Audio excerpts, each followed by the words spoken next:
Act 5, Scene 3, Dunsinane, a room in the castle. So this is the first time we're going to meet with Macbeth since Act 4, Scene 1. There's been plenty of talk about him, but we haven't seen him in a while. The last time we saw him was when he was busy looking at the apparitions and getting his kind of security from the witches.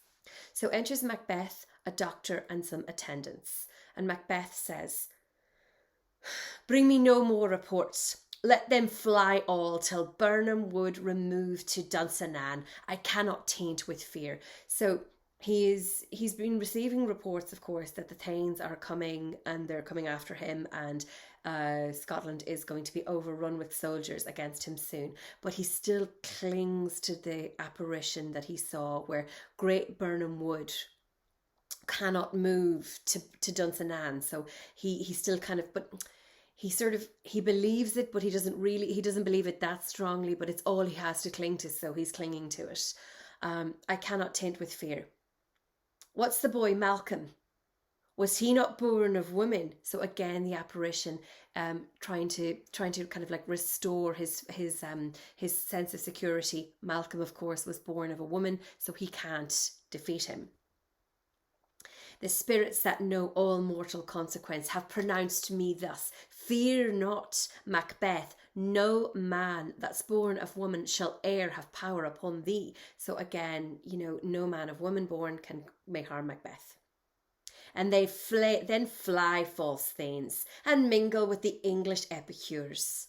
The mind I swear by, and the heart I bear, shall never sag with doubt, nor shake with fear. So it sort of feels a little false, like it's bravado, like I'm not going to be defeated by all the soldiers that are out there, or the fact that all of my thanes have deserted me and have actually joined with English troops to come against me, because no man of woman born can hurt me, and I can never be vanquished until the forest walks to my castle, which can never physically happen. And the servant enters the servant. "The devil damn thee black, thou cream-faced loon, where gotst thou that goose look?" So he's irritated by his servant, who looks petrified and pale. And the servant says, "There is 10,000. So he's come to report the fact that there are actually 10,000 troops come to Dunsinane, or come to the forest of Birnam Wood. And Macbeth says, "Geese, villain?" "Soldiers, sir." Now this does have an effect on Macbeth. 10,000 soldiers is not something that he can just dismiss. "Go prick thy face and overred thy fear, thou lily-livered boy." So prick your face, like get some blood running in your face again. You are lily-livered looking, you are pale, and you make me sick to look at you.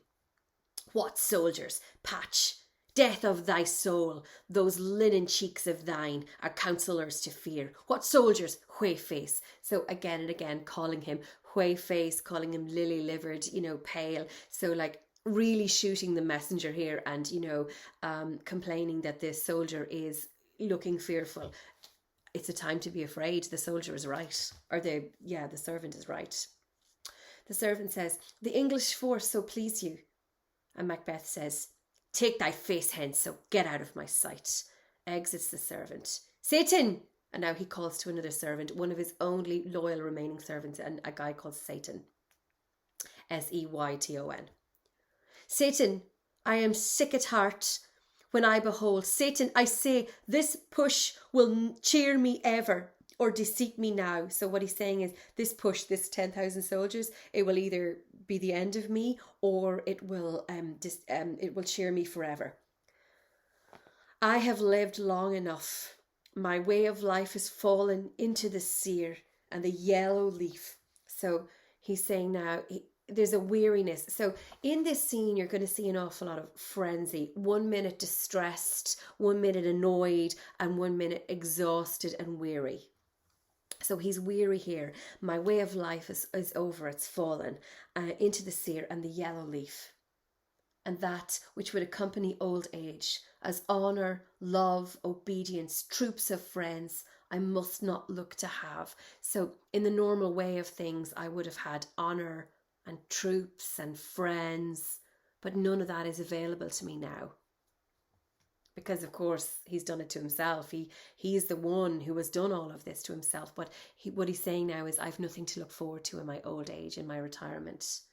But in their stead, curses, not loud but deep, mouth honour, breath, which the poor heart would fain deny and dare not. So he's saying, all I have now is fake allegiance from certain people who basically just serve me out of fear, but don't mean what they say. Enter Satan. What is your gracious pleasure? What is your gracious pleasure? And Macbeth says, what news more? And Satan says, all is confirmed, my lord, which was reported, i.e. there are 10,000 men in the wood down the road. Macbeth says, well, I'll fight till my bones, my flesh be hacked. Give me my armour. So this is sort of pathetic. Macbeth wants to revisit a time in his life when he was well respected. Go back to Act 1, Scene 2, when reports of brave Macbeth were flooding in to King Duncan. And this is what he wants to return to. And it sort of echoes Othello at the end of the play, when he doesn't want to be remembered for having murdered his wife, but he wants to be remembered for the service that he has done the state. And Macbeth is a little bit like this now, and it is kind of pathetic and sad in a way, you know. And he's calling for his armour. He's going to take on 10,000 men. Satan says, it is not needed yet. It's too early for your armour. Macbeth, I'll put it on. Send out more horses. Scare the country road. Hang those that talk of fear. Give me mine armour. How does your patient, doctor? So this is he's spitting stuff out here. For example, he's saying, kill anyone who is my enemy, who is, going against me. That paranoia, that reign of terror is still very much to the fore. At the same breath, give me my armour. I need to keep fighting. And then in the next breath, to the doctor who's standing there, how is your patient? And very importantly there, how does your patient, doctor? So how's your patient, i.e. Lady Macbeth? Not my great partner of greatness, or my lovely wife, or, the great things he had to say about her at the beginning, but more this removed idea that he is the doctor's patient and not my beautiful, lovely wife. And the doctor speaks. Not so sick, my lord, as she is troubled with thick coming fancies that keep her from her rest. So explaining that, she is not necessarily physically sick, but psychologically unwell, and she cannot seem to sleep. So again, this theme of sleep running through the play. We saw it very, very clearly in Act 5, Scene 1 with the sleepwalking scene. And now he's saying, as she had said, look, a little sleep would help us here. But, the doctor is saying she's been kept from sleep. Macbeth says, we'll cure her of that. Canst thou not minister to the mind diseased? Pluck from the memory a rooted sorrow, raise out the written troubles of the brain. Well, cure her. Can you not just erase that somehow? Fix what's annoying her. And with some sweet, oblivious antidote, cleanse the stuffed bosom of that perilous stuff which weighs upon the heart. So can you not, get in there and fix what's annoying her and cleanse her heart of what it is, whatever rooted substance it is? And the doctor says, therein the patient must minister to himself, i.e., the patient must fix himself. Macbeth says, well, throw physic to the dogs. So, well, medicine's not much good to me then. I'll none of it. Come, put my armour on. And again, reaching backwards in time to a time when he was well respected and when putting on his armour fixed everything. When he was Belana's bridegroom. Put on my armour. Give me my staff. Satan, send out. Doctor. And now he says, he's irrational here. He's saying, doctor, the thanes fly from me. Come, sir, dispatch if thou couldst. Doctor, canst the water of my land find her disease and purge it in a sound of pristine health? I would applaud thee to the very echo that should applaud again. So now he's asking the doctor to fix the ailments of Scotland. Scotland is bleeding from disloyalty, and he needs now the doctor to fix that. Pull it off, I say. What rhubarb and senna, what purgative drug would scour these English hence? Hearest thou of them? So he's saying, have you no cleansing drugs to get rid of these 10,000 men that have come from England to take me on? You know, and he's asking for the doctor's help there. And the doctor says, aye, my good lord, your royal preparation makes us hear something. So the doctor kind of like, I've heard that these men are coming. There's not a lot I can do about it. And Macbeth says to his servant Satan, bring it after me. I will not be afraid of death and bane till Burnham Wood comes to Dunsinane. So I'm not afraid of being destroyed or ruined until Burnham Wood comes to Dunsinane. And then exits Macbeth and Satan and the doctor. Where I from, Dunsinane, away and clear, profit again should hardly draw me near.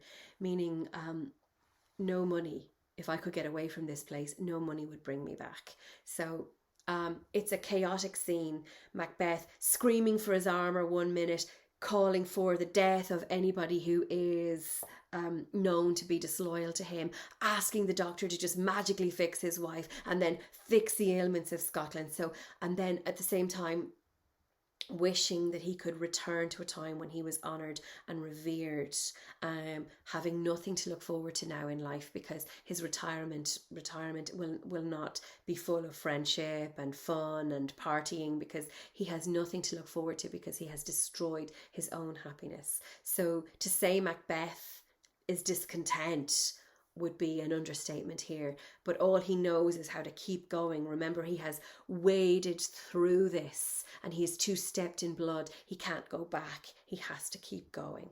So nothing can ever be right after he commits the murder of the king. And importantly, his wife is but a stranger to him, a patient of the doctor, not somebody that he is holding hands with, not somebody he is taking care of, somebody in the background. He must just keep going and keep going and keep going with this. And importantly, he takes some solace in the prophecies and the apparitions, but truly, in his truest heart, does he really believe them anymore? We don't think so.